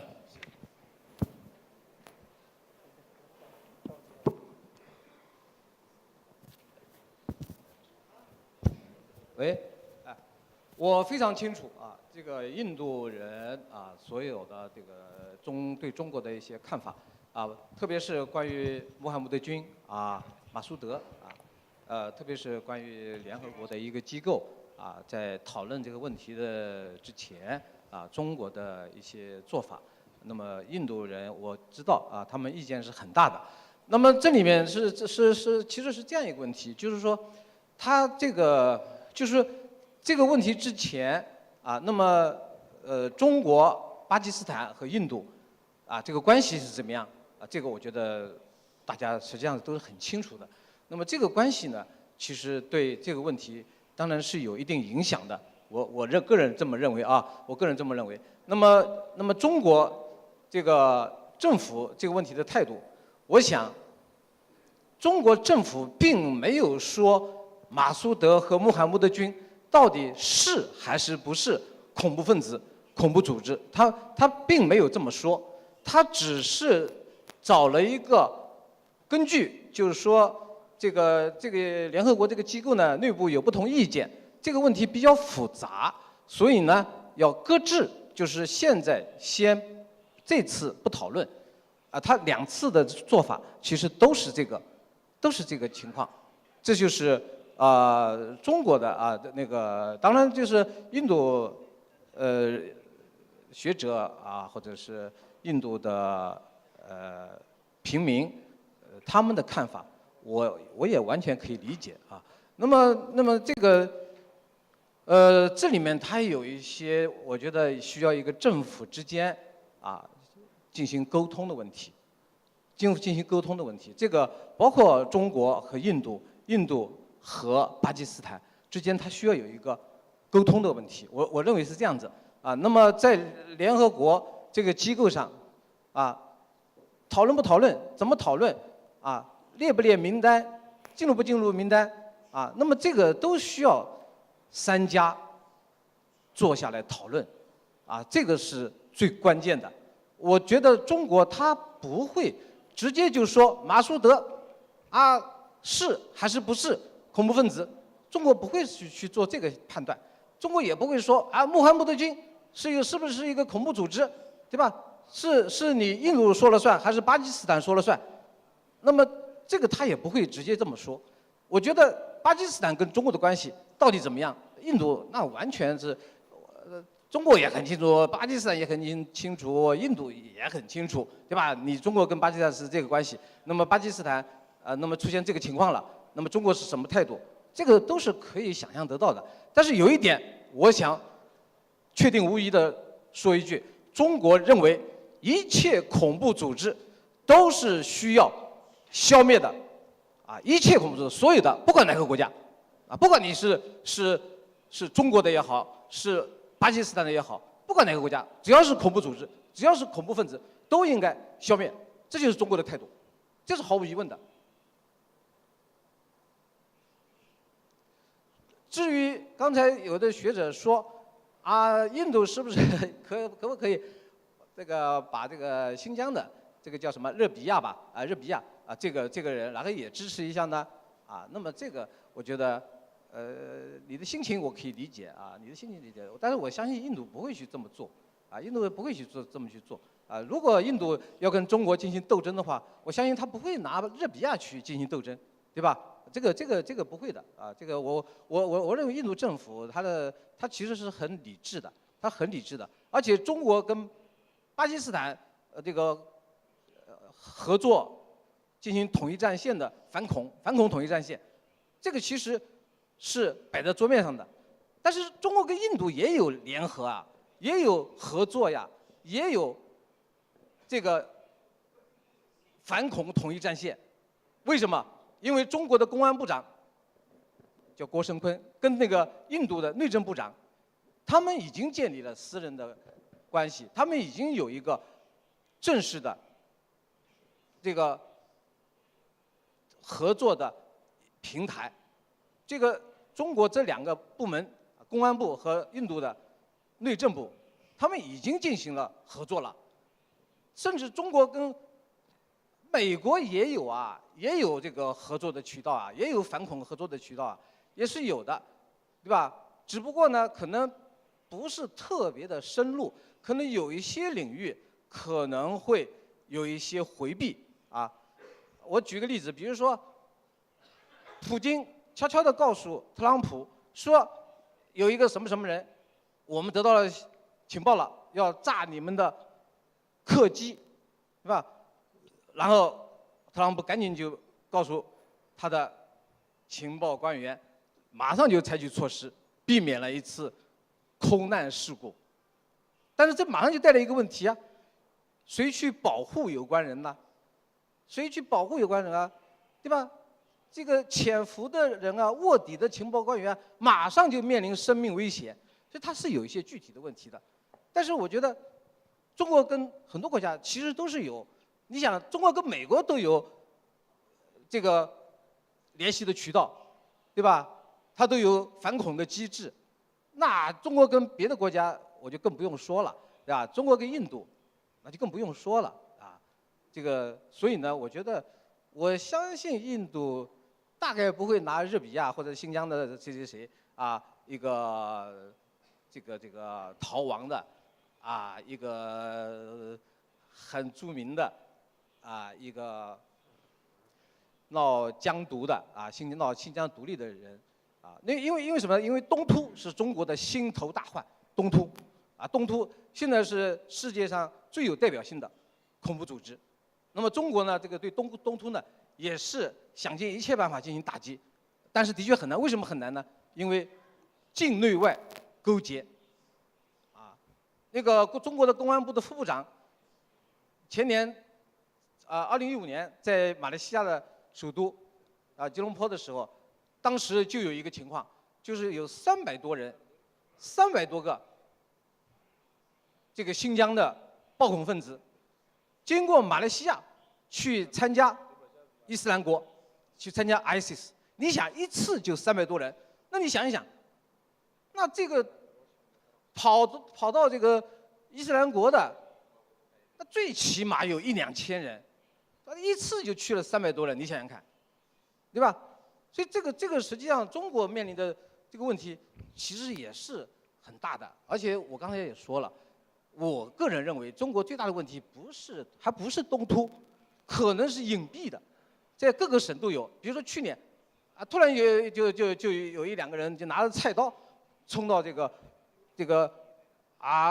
很繁华的这个市中心，然后这个闹市区里的这个餐馆里砍人，砍人，你想，中国因为对武器控制的非常严格，严格到你难以想象，那么他不可能产生像美国那一个中学生毕业了，然后回到他的中学，拿着枪就打死17个，去年，对吧？这个中国不可能发生这样的事情，因为他没有枪，他现在能拿菜刀都很难，在中国所有能把人打死的东西都被监管起来，这个你全世界都难以想象的，我先回答到这里，谢谢 ，Thank you。 Thank you very much. I think for paucity of time, we'd like to conclude it. And while concluding, I'd like to thank my panelists for their brilliant job. And the fact remains that while terrorism is here to stay and we need to have a smart terrorism, but a smart counterterrorism, but that depends on two things. One is zero tolerance to terrorism, and we need not look at, there is no good or bad. We don't have to look at terrorists from geopolitical prism. That's very important, because unless we do that, the show will go on and go on to the expense of the political stability of the region, the values that we all cherish, and of course, the fate of the civilization. We need to take it very seriously. Thank you very much for your patience and participation. Thank you. Thank you so much, Chair. After an insightful discussion on future of terrorism, I request the Chair to kindly facilitate our panelists today. At the very outset, to Mr. Mark Wahlberg.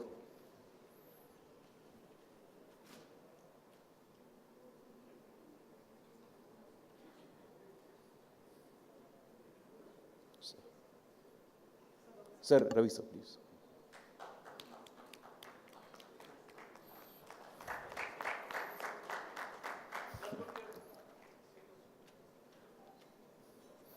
I request the Chair to kindly felicitate Ms. Jacinta Carroll from Australia.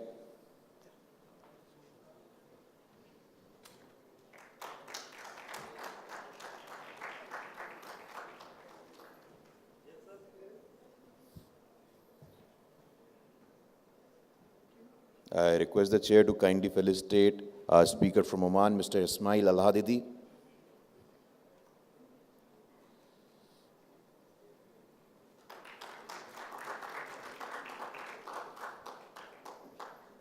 And finally, I request the Chair to hand over a token of appreciation to a speaker from China, Professor Ma Shangwu.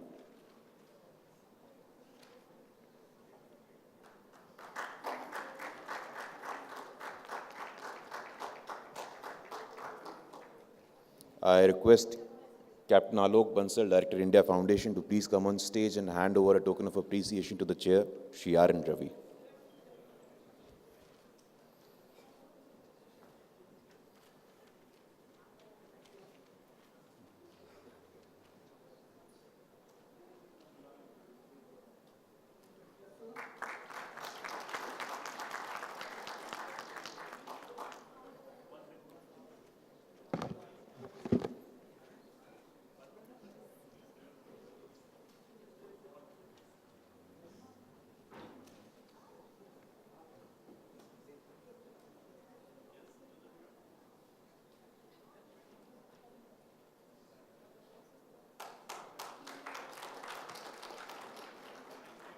Please remain seated, ladies and gentlemen. We are immediately starting with our last valedictory session for the 4th Counterterror Conclave. Thank you.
May I request everyone to kindly be seated?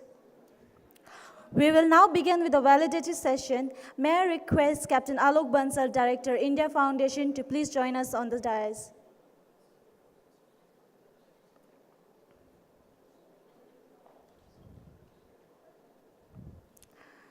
May I now invite Mr. Rajiv Gauba, Honorable Home Secretary, Government of India, to please join us on the dais.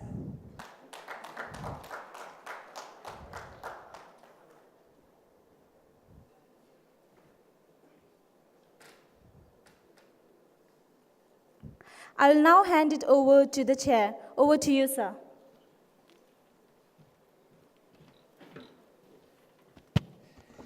I think over the course of last 2 days plus, we have covered virtually everything that had to be covered. And now I think you need the icing on top of the cake. So I'll now request Union Home Secretary, who is the ultimate authority actually dealing with the issues concerning terrorism, counterterrorism within Government of India. He's actually at the execution level. I think he's the ultimate authority. And so without wasting any time between him and you, I'll now request Shri Rajiv Gauba to address you.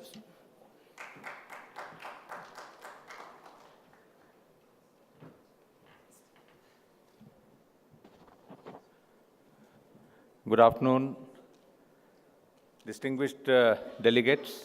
It's indeed a privilege to address this very distinguished gathering of experts and practitioners in the field of counterterrorism, and to have the opportunity to share one's thoughts. I'm sure very meaningful and thought-provoking deliberations have taken place during the preceding sessions. I'm told that several extremely relevant aspects of global terrorism have been discussed. Ideological challenges, Afghanistan-Pakistan region as the epicenter of global terror, politics of terror, constructing effective counter-narratives, future of terrorism, and terrorism of future. There is no doubt that some of the conclusions emerging out of this conference will lead to improving our approaches in our respective countries to handle terrorism going forward. There is no doubt that terrorism has become one of the most dominant national security threats of the 21st century across the world.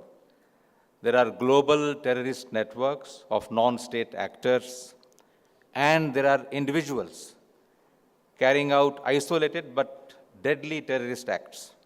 The enormous destructive potential of global terrorism has become all too evident to everyone.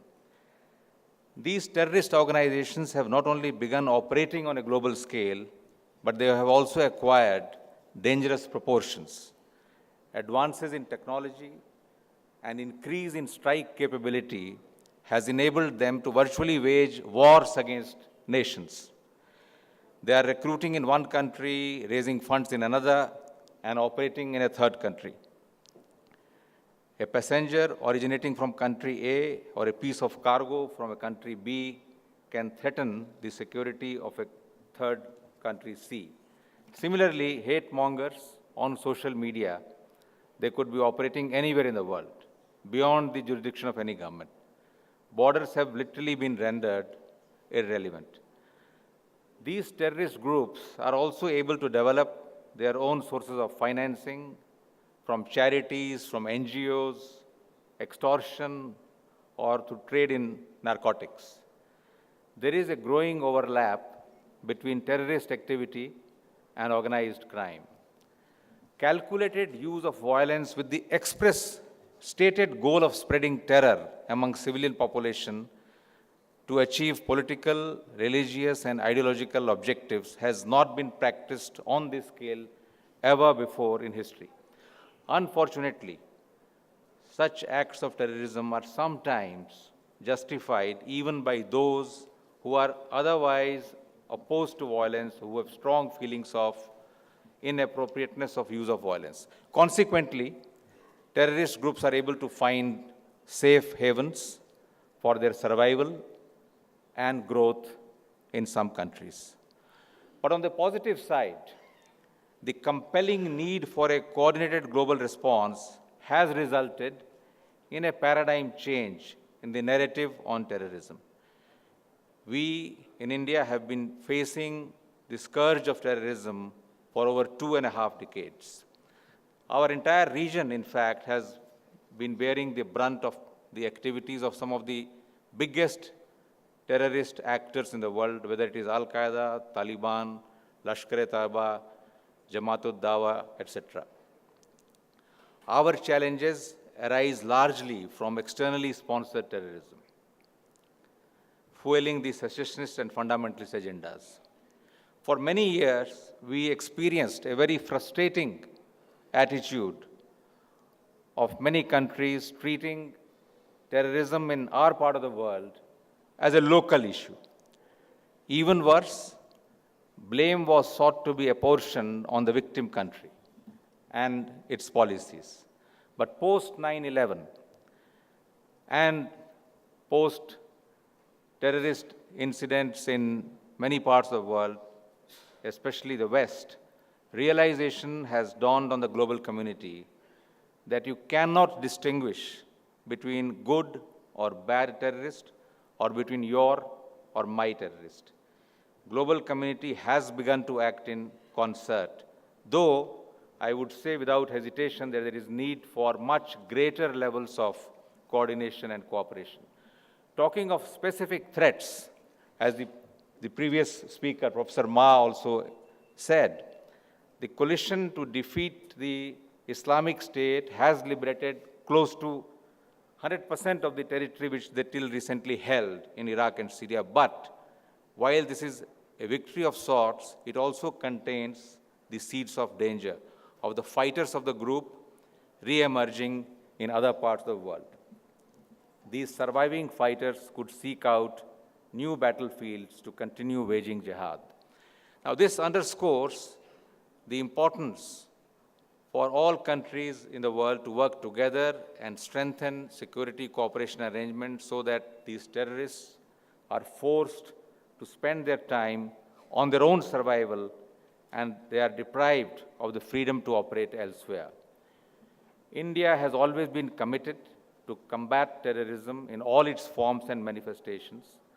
Our position has always been that no cause or grievance can justify acts of terrorism in any part of the world, in any country. I would very briefly like to mention that the Government of India has taken several steps to strengthen its strategic, legal, and operational framework to fight terrorism. The Unlawful Activities Prevention Act is a specific law to deal with the menace of terrorism. As part of operational counterterrorism framework, there is a specialized agency, the National Investigation Agency, to investigate and prosecute terrorism-related offenses. A national intelligence grid is being set up for linking a host of databases for constructing actionable intelligence in real time to combat terrorism. Our Financial Intelligence Unit has launched a financial intelligence network with the objective to adopt best practices and technology to collect and disseminate valuable financial information for combating money laundering and related crimes. India is part of all major global initiatives against terrorism, including the Financial Action Task Force. We have joint working groups with over 25 countries and mutual legal assistance treaties in criminal matters with over 35 countries. Notwithstanding the progress achieved so far in tackling global terrorism, the efforts of the international community continue to face many challenges. I think the foremost is the moral and legal ambiguity, which allows terrorists to gain support and even legitimacy. Progress under mutual legal assistance and extradition cases is still sketchy and is yet to be fully mainstreamed as part of regional and international counterterrorism efforts. A large number of terrorist plots can be neutralized by greater international cooperation. Timely sharing of information is of crucial importance. The mechanisms that have been developed to pool the resources and the knowledge of the international community needs to be strengthened, augmented, and made more effective. Today, terrorism has assumed such dimensions that no country can claim immunity or can afford to remain indifferent. I think it will not be an exaggeration to say that the very foundations of modern civilization are threatened by terrorism. The ISIS, for example, has drawn foreign terrorist fighters from various ethnicities, social backgrounds, educational qualifications, and economic strata from distant continents. This is in a large measure possible due to the exploitation of cyberspace for radicalization. Separating the elements of ISIS and Al-Qaeda from various other terrorist groups operating in the Middle East, in Africa, in South Asia is virtually impossible. Radicalization is also responsible for the new phenomenon of lone wolf attacks by disgruntled and disaffected individuals. Unknown persons are now selecting public spaces and turning widely available tools like cars and trucks into weapons and introducing themselves to the world by attacking unsuspecting civilians. The scale and magnitude of such attacks in the last few years in Belgium, in France, Germany, Turkey, New York, it has shocked the global community. And in fact, this appears to be becoming the new normal for terrorism. Governments and news media can play a role in devising a counter-terrorism strategy by establishing some kind of a code of conduct for reporting on terrorism, which includes omitting the names and images of attackers. Such practices will deny attackers the glory that they seek. Radicalization is the root cause of terrorism, and it also needs to be fought at an ideological level by the society at large. In 1989, Francis Fukuyama wrote an article, The End of History, which became the basis for his famous book 3 years later, The End of History and the Last Man. On 9th November 1989, the collapse of Berlin Wall was triggered. And 26 December 91, Soviet Union was dissolved. Cold War had ended. The most remarkable development of the last quarter of the 20th century was the fall of the world's seemingly strong dictatorships, whether the military authoritarian right or the communist totalitarian left from Latin America, Eastern Europe, and from Soviet Union to Middle East. Fukuyama's argument was that the concept of liberal democracy had conquered rival ideologies like monarchy, fascism, and most topically at that time, communism. Parallelly, the principles of free market economics, trade liberalization, and globalization had also gained currency and were producing unprecedented level of material prosperity, both in the developed industrialized countries and in the third world. Technological breakthroughs were also making possible accumulation of wealth and satisfaction of human desires. This process guarantees increasing homogenization of all societies, regardless of their ethnic, cultural, and geographical differences, with all countries increasingly resembling one another, with a centralized state, replacement of traditional forms of social organization like tribe and sect, with economically rational ones based on functional efficiency. Such societies will become increasingly linked with one another through a global market and spread of a universal consumer culture. It was thought that this will gradually diminish and eventually eliminate the risks of conflicts. A world made up of liberal democracies would have much less incentive for war.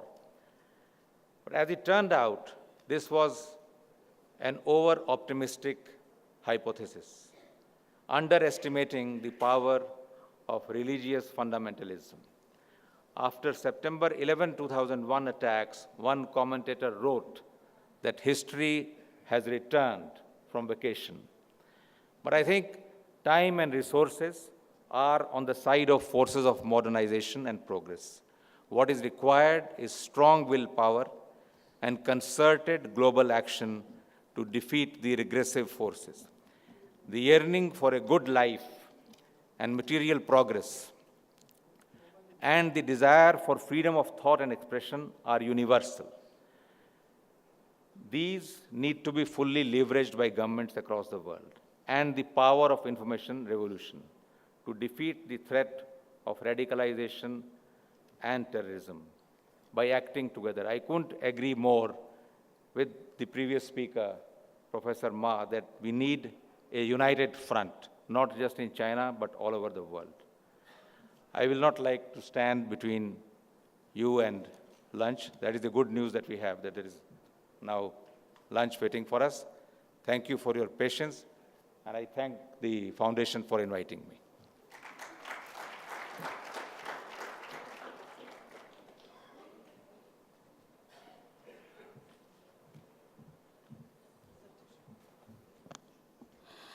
Thank you so much, sir. May I now request the chair to please felicitate the Honorable Home Minister. Home Secretary, I'm sorry. I now request Captain Alok Bansal.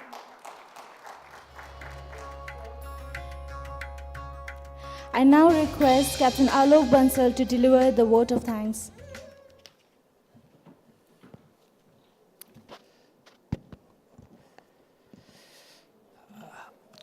I'm standing between you and your lunch, but I think there are some things that have to be done.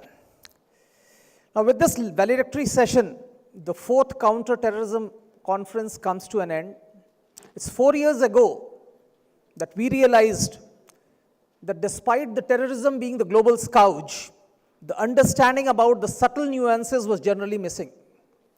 There were still many in the international community who were trying to rationalize some, if not all, the acts of terror. There was no dearth of people finding justification for various acts of terror. The conference was started to bring different scholars and practitioners on one forum so that ideas could be exchanged and people could be sensitized to the grave dangers of terrorism. We have come a long way since then, but a lot more needs to be done. As was clearly evident during the conference, there are still doubts about the ideological motivations of the terrorists. We hope to be able to clear the mist somewhat in future editions of Counterterrorism Conference. Such a conference would not have been feasible without the unstinted support of various organizations and individuals. And I'll be failing in my duty if I do not express my gratitude to all of them. First of all, I'd like to thank Ministry of Home Affairs, Government of India, for their unstinted support. Honorable Home Minister Shri Rajnath Singh has come to each and every counter-terrorism conference till date. And we had the good fortune of hearing him at the inaugural session. We had Minister of State Shri Kiran Rijiju addressing us yesterday evening, and now we have had Shri Rajiv Gauba, the Home Secretary. We are grateful to you, sir, for your unstinted support. I'd also like to thank Shri Manohar Lal Khattar, the Honorable Chief Minister of Haryana, and the Government of Haryana for their unstinted support. The entire state administration has been more than willing to support this conference, and this is the second edition of Counterterrorism Conference which they are supporting. They supported the third edition which we had last year, and this year they have again collaborated with us, and they have joined hands with us to bring about this conference. We would also like to thank our next collaborator, BPRND, especially Shri A.P. Maheshwari, the Director General, Ms. Sampat Meena, and Vandana, and their entire team which has been present through this conference and has helped us bring about this thing. We've also been fortunate that we have had Dr. Yuvraj Khatiwada, Minister of Finance, Government of Nepal, who came and delivered a talk during the inaugural address. We all know that a new government has just taken office in Nepal, and it was a very, very busy period. But it is, at a last-minute request that he actually acceded to our request to come here and address you. We are really, really very grateful to him.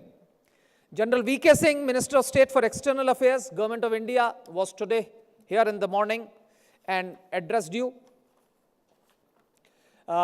He, as well as the Ministry of External Affairs, has been extremely cooperative with us and has helped us to get many of the speakers from abroad. The conference, and any conference for that matter, acquires gravitas from the presence of its esteemed speakers. And in this particular conference, we have got speakers coming from different corners of the world.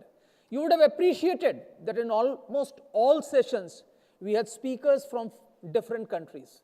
Last session, we had 4 different countries. Before that, we had again 4 different countries, so that different viewpoints could be put across, so that you could think and then rationalize what is the right way ahead.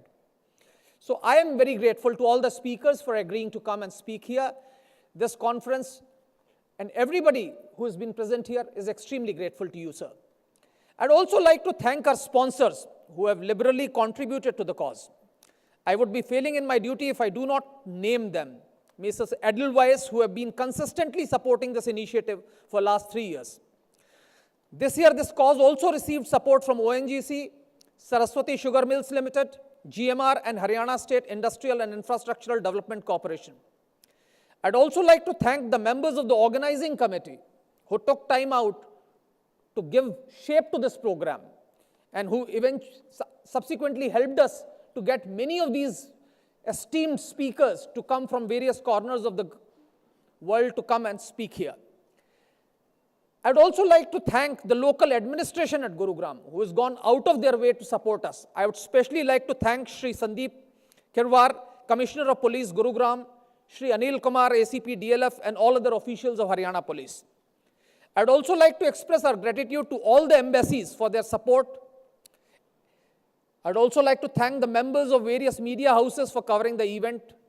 I'd also like to thank our event manager, Plan Ahead Events, to Varsha Gupta and her team for bringing up and setting up this initiative and providing us this excellent conference facilities. A word of appreciation is also due for Hotel Leela and its wonderful staff. And I would be failing in my duty if I do not thank Team India Foundation. Amongst our directors, Shri Suresh Prabhu, Union Minister of Commerce and Industry and Civil Aviation Government of India, addressed you yesterday morning. And Shrimati Nirmala Sitaraman, Raksha Mantri, Government of India, hosted the dinner yesterday. Shri Jayant Sinha, Minister of State for Civil Aviation, Government of India, was with us during the inaugural function. Remember, they were here despite the parliament being in session. And many of them came before they headed to the parliament, and some of them came after this parliamentary session. So it was really a great step, a lot of effort that was required on their parts to be here. It would be an act of omission if I did not acknowledge the role of Shri Ram Madhav, General Secretary BJP and Director India Foundation, who has not only been the main force behind India Foundation, but was also the vision behind this particular conference. He conceived this conference, and despite his political engagements, was with us throughout for last 2 days. I would also like to thank our other directors who have been shouldering various responsibilities during the conference, Major General Dhruv Katoch, Shri Chandra Wadhwa, and Ashok Mittal. Those of you who have traveled from far and wide, my team comprising of Diksha Goyal, Aditya Tiwari, and Siddharth were available to you round the clock. They've literally burned the midnight oil to ensure the conference materializes. They've received full support from other members of India Foundation, namely Shri Sai Kiran, Vikas, Nawang Hardy, Apurv, Priyang, Shri Hari, Thomas, Guru Prakash, Shrishti, Shreya, Rohit, Shivam, Manoj, and Dinesh. Finally, the success of the conference eventually depends on you, audience. During the conference, over 400 delegates from over 30 countries registered to participate. It shows that the conference is gaining greater visibility. Thank you very much for being a wonderful audience. I'd now like to invite all of you to join us for lunch outside. Thank you so much.